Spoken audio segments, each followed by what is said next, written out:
तो यहाँ पर समझेंगे क्लास 8 का साइंस है, ये तीसरा चैप्टर है, जिस चैप्टर का नाम है फसल उत्पादन एवं प्रबंधन।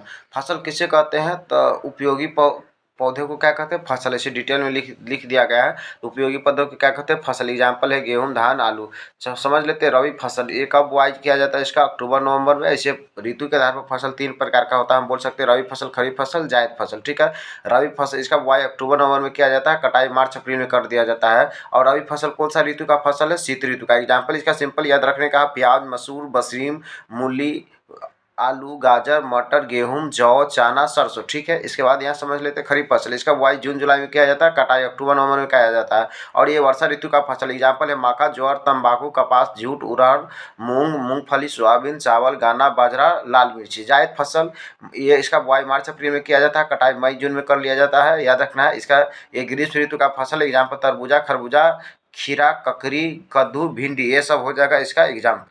नकदी फसल उसे कहते हैं जिससे क्या होता है? पैसा कमाने के लिए किया जाता है, उसे क्या कहते हैं? नकदी फसल, है ना। सिंपल याद रखना है। नकदी फसल इसे इसे वाणिज्यिक के रूप में किया जाता है या पैसा कमाने के लिए उसे नकदी फसल कहते हैं। यह सभी फसल का मिक्सर रूप है, बोल सकते हैं। एग्जाम्पल गन्ना, कपास, जूट, तंबाकू, तिलहन, सूरजमुखी, चाय, कॉफी, केला, ये सबसे डायरेक्ट पैसा आता है, इसलिए इसका नकदी फसल इसको बोल सकते हैं। इसके बाद अच्छे फसल उत्पादन के निम्नलिखित बातों को याद रखना पड़ेगा। पहले मिट्टी तैयार करना, दूसरा बीज का चयन करना, मतलब अच्छा किस्म का बीज का चयन करना, बुआई करना। इसके बाद बुआई का मतलब हो गया बीज ही मिट्टी में में रखना ही क्या कहलाता है? बीज में मिट्टी में बीज डालना ही क्या कहलाता है? बुआई कहलाता है। ये डिफिनेशन अगर सबका बतलाया जाएगा। सिंचाई, निकौनी, कटाई। निकौनी का मतलब होता है खरपतवार को हटाना, कटाई, गहाई, उसाई, सफाई एवं भंडारण। ये सब आठों पॉइंट को हम डिटेल से समझेंगे नेक्स्ट पेज में। ठीक है। सबसे पहले यहाँ समझ लेते हैं मिट्टी को उलटने पलटने यानी पलटने की प्रक्रिया को क्या कहते हैं? जुताई कहते हैं। ठीक है।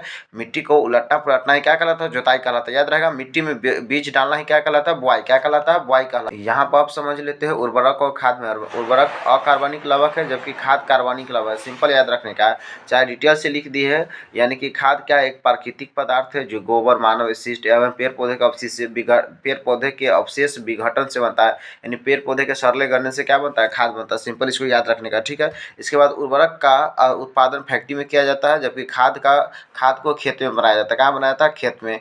उर्वरक से मिट्टी का ह्यूमस प्राप्त नहीं होता है, जबकि खाद से मिट्टी को ह्यूमस प्राप्त होता है। ह्यूमस का मतलब हो गया जिसमें फास्फोरस, इस सब का मात्रा, नाइट्रोजन सब का मात्रा अधिक हो, है ना। इसके बाद हो जाएगा उर्वरक में पादप पोषक पदार्थ नहीं लिखे, कोई बात नहीं। उर्वरक में पादप पोषक जैसे नाइट्रोजन, फास्फोरस, पोटेशियम की प्रचुर मात्रा अधिक होता है, और खाद में पादप पोषक की मात्रा क्या होता है? कम होता है। इसके बाद यहाँ पर जैविक खाद या कंपोस्ट, ऐसी को ऑर्गेनिक खाद कहते हैं। क्या है समझ लेते हैं। दो खाद तो देख ही लिए, तीसरा ये है। तो इसका लाभ यहाँ पर है, जैविक खाद से मिट्टी की जल सोखने की क्षमता में वृद्धि होती है। दूसरा है, इससे मिट्टी की भूरी एवं सन्द्र हो जाता है, और जिस कारण गैस का विनिमय सरलता से होता है। इसके बाद है इससे इससे अति मित्र जीवाणु की संख्या में वृद्धि होता है। यानी दोस्त जीवाणु, वो कुछ जीवाणु खराब भी करता है, कुछ जीवाणु हमारे लिए लाभदायक होता है ना। तो यही लिख दिए। इसके बाद इससे मिट्टी का गठन सुधर जाता है। इसके बाद सिंचाई किसे कहते हैं? तो ये था जैविक खाद से क्या था? ऑर्गेनिक खाद से अति लाभ था। इसके बाद नेक्स्ट है सिंचाई, है ना, किसे कहते हैं? तो पौधों में जल देने की प्रक्रिया को सिंचाई कहते हैं। सिंचाई के स्रोत क्या क्या है? तो कुआं, नदी, नहर, तालाब, झील, पाइप सेटिंग, ये सब हम बोल सकते हैं। आधुनिक भी इधर है, अभी बतला। ये सिंचाई के आधुनिक कुछ तरीका है, जैसे छिड़काव तंत्र।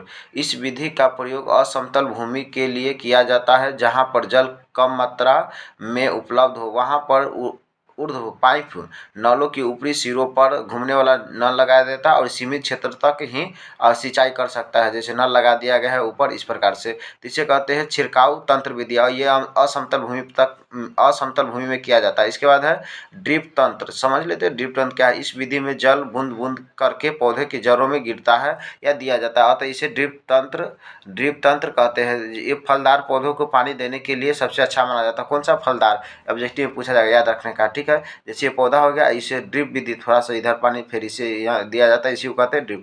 खेतों में नेक्स्ट है, अब खेतों में फसल पौधों के साथ साथ कुछ अवांछनीय पौधे उग जाते हैं। इस अवांछनीय पौधों को ही खरपतवार कहते हैं। तो पूछता है कि खरपतवार क्या है? तो पौधे में जो एक्स्ट्रा पौधा उग जाता है, अवांछनीय पौधा, उसी को खरपतवार कहते हैं। इसके बाद फसल से खरपतवार को हटाने निराई कहलाता है। फसल से खरपतवार को हटाने को निराई कहते हैं। इसके बाद है फसल की कटाई, हार्वेस्टिंग, याद रखने का हार्वेस्टिंग। फसल के पकने के बाद उसे काटने की प्रक्रिया को कटाई या हार्वेस्टिंग कहते हैं। ठीक है, कटाई के बाद फसल को थ्रेसिंग विधि द्वारा दाना दाना एवं भूसा अलग कर दिया जाता है। किसके द्वारा? थ्रेसिंग के द्वारा। तो ये भी याद रखने।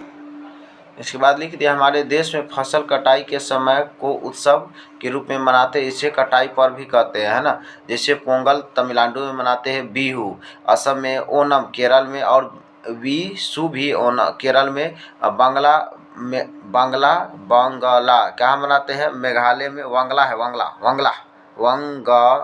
होगा, वंगला कहाँ मनाते हैं? मेघालय में।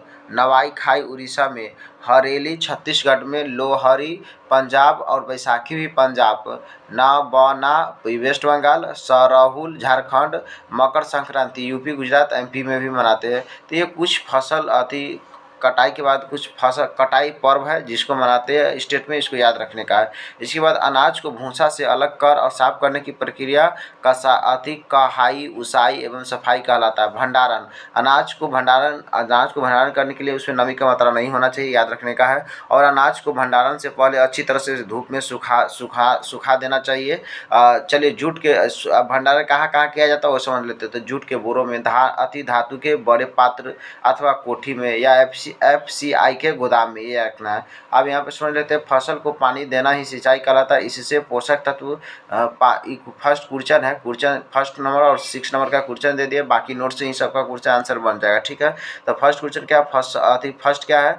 फसल को पानी देना ही सिंचाई कहलाता है। क्वेश्चन था कि सिंचाई किसे कहते हैं। इससे पहले थोड़ा सा यहाँ पर समझा देते हैं सबका ऑब्जेक्टिव सब्जेक्टिव। धान की फसल है खरीफ फसल, चना की फसल है रबी फसल। उर्वरक क्या है? अकार्बनिक लवण। खरपतवार को हटाना खरपतवार को हटाने को क्या कहते हैं? निराई कहते हैं। अनाज का भंडारण कहाँ किया जाता है? इस सभी में, इनमें से सभी, कोठी जूट के बोरा, इनमें से सभी हो जाएगा। मिट्टी को लट्टे पट्टों को जुताई कहते हैं। खाद कार्बनिक है और धान एवं गन्ना में अधिक पानी का जरूरत होता है, ये याद रखने का। नेक्स्ट, केचुआ को किसान के क्या कहते हैं? तो मित्र कहते हैं। और फलदार पौधे में पानी देने का सबसे अच्छा विधि कौन सा है? ड्रिप विधि, ड्रिप तंत्र बोल सकते हैं या ड्रिप विधि है, ये समझ में आ गया। इसके बाद खरीफ फसल किससे मिलेगा? तो खरीफ फसल किससे मिल जाएगा? धान और मक्का से। रबी फसल किससे मिल जाएगा? गेहूं चना मटर से। दिखाई तो दे रहा है, सही है। इसके बाद समझ लेते हैं हार्वेस्टर क्या है। तो कटाई का यंत्र क्या है? हार्वेस्टर कहलाता है। क्या कहलाता है? हार्वेस्टर कहलाता है। कार्बनिक खाद क्या है? तो गोबर मूत्र, ये सब क्या है? कार्बनिक है। और रासायनिक क्या हो जाएगा? यूरिया, ये सब क्या हो जाएगा? यूरिया वाला। ये समझ में आ गया। ये फर्स्ट क्वेश्चन, सिंचाई किसे कहते हैं, तो इसी का आंसर क्वेश्चन तो समझ में आ गया क्या है, सिंचाई किसे कहते हैं और इसकी आवश्यकता क्या है। तो यहाँ पे लिख दिए, फसल को पानी देना ही सिंचाई कहलाता है और इससे पोषक तत्व पानी में घुलकर जड़ों द्वारा पौधे के विभिन्न अंगों तक पहुँचता है, जिससे कि फसल उत्पादन अच्छी तरह से होता है। इसके बाद सेकेंड क्वेश्चन है, खाद एवं उर्वरक में क्या है। सेकेंड क्वेश्चन का आंसर यहाँ दे दिए, खाद और उर्वरक में अंतर। ठीक है, इसके बाद है जैविक खाद से लाभ क्या होता है। तो इसके बाद ही है ना, अंतर के बाद ही जैविक खाद से लाभ यहाँ पर लिख लेना है 1 2 3 4 5। ठीक है, जैविक खाद से क्या लाभ, जो नोट्स में पढ़ा चुके। 5 नंबर, फसलों की उपज में सुधार हेतु महत्वपूर्ण सुझाव दीजिए। तो ये 8 बातों का अच्छा से ध्यान रखना पड़ेगा, जिससे फसल के उत्पादन में क्या होगा, अति अच्छा से उत्पादन। 6 नंबर क्वेश्चन है, केचुओं को किसान का मित्र क्यों कहा जाता है। आंसर लिख दिए, क्योंकि केचुआ मिट्टी को उर्वरता क्षमता बढ़ाकर फसल के उत्पादन में वृद्धि कर देता है, इसीलिए केचुआ को किसान का मित्र कहते हैं। Thanks for watching video.